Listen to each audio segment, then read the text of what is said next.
Income from capital gain की video की श्रृंखला में आज इस वीडियो में हम देखेंगे कि यदि संपत्ति को एक बार क्रय करने के बाद या बनाने के बाद आपने उसके इम्प्रूवमेंट में, उसके सुधार में या नवीनीकरण में या विस्तार में कोई पूंजीगत खर्चा किया है तो फिर लाभ निकालते समय उसका ट्रीटमेंट किस तरीके से किया जाएगा।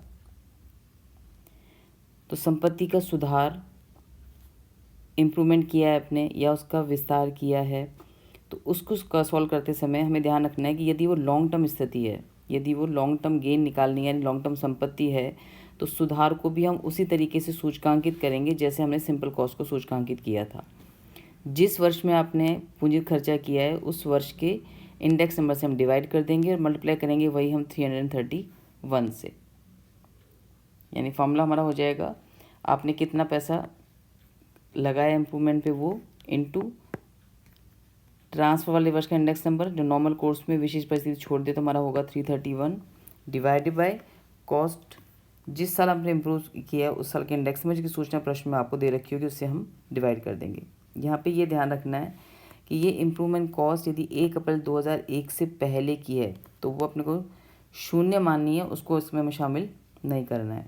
दूसरी बात, व्यवसाय की ख्याति या अन्य कोई भी जो अधिकार जो स्वयं उत्पन्न संपत्तियां होती हैं उसकी भी लागत हमेशा इम्प्रूवमेंट की कितनी होगी, हमारे लिए शून्य होगी। यानी 1 अप्रैल 2001 से पहले आपने कोई खर्चा किया है नवीनीकरण विस्तार पे तो भी हमें उसे कॉस्ट में शामिल नहीं करना है, और स्वयं उत्पन्न संपत्ति का यदि कोई खर्चा किया तो वो भी आपको इसमें शामिल नहीं करना है। इसके अलावा संपत्ति की नॉर्मल कोर्स में मेंटेनेंस पे या रिपेयर्स पे कोई खर्चा आपने किया है जो आयगत प्रकृति का है उसको भी आप संपत्ति की लागत में शामिल नहीं करेंगे। एक पॉइंट और ध्यान रखना है सॉल्व करते समय, जैसे मकान, आप ज़मीन खरीद के मकान बनाते हैं तो ज़मीन आपने खरीद ली पर किसी वजह से आपका मकान का निर्माण अभी शुरू नहीं हुआ है, मकान आपका कुछ सालों बाद बन के तैयार हुआ या कुछ साल बाद आपने बनाना शुरू किया। उस स्थिति में जब उस मकान को आप बेचेंगे तो चूँकि लाभ की गणना के लिए भूमि भी आपकी कॉस्ट का एक पार्ट है, तो भूमि को हम सूचकांकित करेंगे उस साल के इंडेक्स नंबर से जब भूमि खरीदी गई थी, और भवन को हम सूचकांकित करेंगे उस वर्ष के इंडेक्स नंबर से जिस वर्ष में उसको तैयार हुआ है। यानी भूमि के लिए सूचकांकित लागत अलग होगी, भवन के लिए सूचकांकित लागत अलग होगी। इसको एक एग्जांपल लेके समझा देती हूँ मैं आपको कैसे करना है। जैसे यहाँ पे अपन देखें, इसमें हर चीज़ ही शामिल हो गई है, जो भी पॉइंट्स मैंने ऊपर समझाए हैं सारे पॉइंट्स इसमें इंक्लूड हो रखे हैं। जैसे पंकज ने 7 जुलाई 2005 को भूमि का एक टुकड़ा 20 लाख में खरीदा, तो जो भूमि का टुकड़ा है वो 2005-2006 के इंडेक्स नंबर से सूचकांकित होगा। उन्होंने इस भूमि पर रिहायशी मकान का निर्माण किया जो 8 अप्रैल 2014 को पूरा हो गया, जिसकी लागत 10 लाख है। तो जो 10 लाख रुपए है ये सूचकांकित होंगे अप्रैल 2014 यानी 2014-15 के इंडेक्स नंबर से ये सूचकांकित होंगे। 8 फरवरी 2015 को उन्होंने इस पर 5 लाख रुपए की लागत से 2 कमरे और बनाए, ये 5 लाख सूचकांकित होंगे। चूँकि फरवरी 2014-15 में आती है तो ये भी हमारा 2014-15 के इंडेक्स नंबर से ही सूचकांकित होगा। 10 जून 2022 को आपने 10 लाख रुपए में एक एक्स्ट्रा मंजिल और बनाई है, जून 2022, यानी इसके लिए आएगा हमारा 22-23 का इंडेक्स नंबर। 10 लाख रुपए आपने और खर्च किए हैं, तो यहाँ 4 कॉस्ट हो जाएंगी 20 लाख जिसको सूचकांकित करना है 5-6 से, 10 लाख जिसको सूचकांकित करना है 14-15 से, 5 लाख जिसको सूचकांकित करना है 2014-15 से ही, दोनों एक ही साल में हैं, और जून 2022 10 लाख आपको सूचकांकित करना है 2022-23 से। संपूर्ण मकान भूमि सहित आपने दिसंबर 2022 में बेच दिया है, इस साल आपने बेच दिया है 90 लाख रुपए में। आपको पूंजी लाभ की गणना करनी है।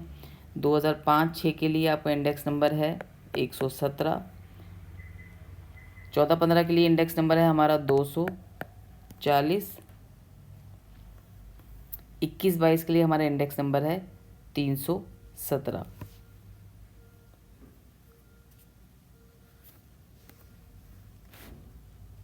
इक्कीस बाईस में तो यहाँ पे कोई भी चीज़ नहीं है, ये है आपका 21-22 में आपने बेच दिया है इसको।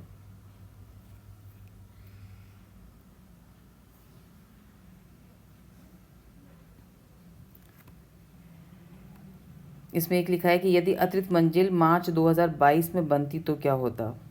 अभी तो आपकी जो एक्स्ट्रा मंजिल बन के तैयार हुई तब में तैयार हुई है जून 2022 में, यानी 22-23 के अंदर है। वो कह रहा है कि यदि एक्स्ट्रा मंजिल आपकी मार्च 2022 में बनती तो क्या चेंजेस होते। एक पॉइंट अपने को और बाद में सॉल्व करना है।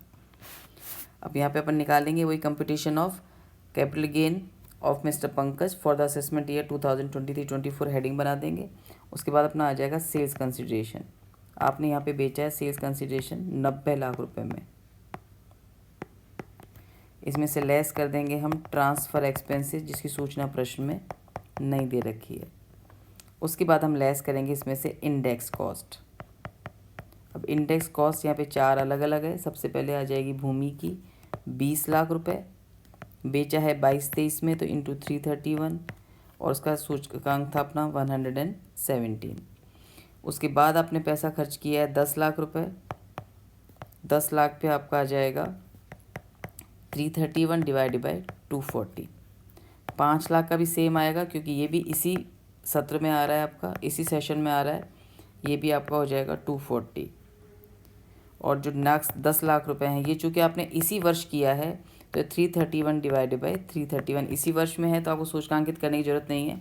अब मैं सिर्फ समझाने के लिए लिखा है मैंने आपको 331 पर 331, पर चूँकि इसी वर्ष का है तो उसको सूचकांकित करने की आवश्यकता नहीं है। अपन सिर्फ यहाँ पे लेस कर देंगे 10 लाख रुपए। तो ये कॉस्ट आ जाएगी आपकी 56,58,120। 20 लाख ये दोनों मिला के आ जाएगी 20,68,750। चूँकि दोनों का 240 है तो अपन दोनों को जोड़ के इकट्ठा यहाँ पर अपन निकाल देंगे 15 lakh into 331 divided by 240।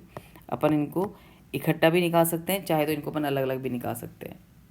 Book में चूँकि इकट्ठा दिखा रखा है तो मैंने आपको सिर्फ समझाने लिखा है कि आप अलग अलग भी सॉल्व कर सकते हैं, चाहे तो दोनों को जोड़ के सिंपल सॉल्व कर सकते हैं। बुक में इसको इकट्ठा सॉल्व किया हुआ है जिसकी राशि आपकी आ रही है 20,68,750। टोटल लेस कर देंगे 87,26,870। तो ये हमारा लॉन्ग टर्म कैपिटल गेन आ जाएगा 2,73,130। ये तरीका है हमारा सॉल्व करने का जब प्रश्न में हमको सूचकांकित लागत दे रखी हो। अब इसमें एक पॉइंट और था कि ये जो सूचकांकित लागत है आपकी आखिरी वाली, यानी ये जो 10 लाख रुपए की कॉस्ट है, ये यदि आपने 21-22 में करी होती तो इसको फिर हम सूचकांकित करते 317 के इंडेक्स नंबर से।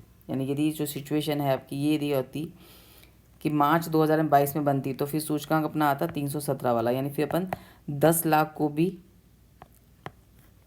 सूचकांकित करते 331 डिवाइड बाई 317 से। तो ये जो नई कॉस्ट आती है उसको अपन लेस कर देते, फिर अपना आंसर गेन या लॉस का निकल जाता। तो ये तरीका है जब प्रश्न में अपने को सूचकांकित लागत दे रखी हो, भूमि की सूचना अलग हो, भवन की सूचना अलग हो, तो किस तरीके से हम सॉल्व करेंगे। ये सिर्फ समझाने के लिए मैं आपको एक एक वीडियो बना के दे रही हूँ। इनके साथ साथ चूँकि एग्ज़ाम की डेट आ चुकी है, टाइम अपने पास कम है, तो जितना हो सके आपको आगे के एग्जाम्पल इसी बेस पे अपने आप ट्राई करने। मैं सिर्फ आपको कुछ मेन एग्जाम्पल समझाऊंगी सिर्फ समझाने के लिए कि कैसे सॉल्व करना है। आपको हर एग्जाम्पल को अच्छे से करके प्रैक्टिस करनी है ताकि कॉन्फिडेंस आ जाए कि क्वेश्चन कैसे सॉल्व करना है। करते समय कोई भी दिक्कत हो या डाउट हो तो मुझसे पूछ लेना। आज के लिए इतना ही।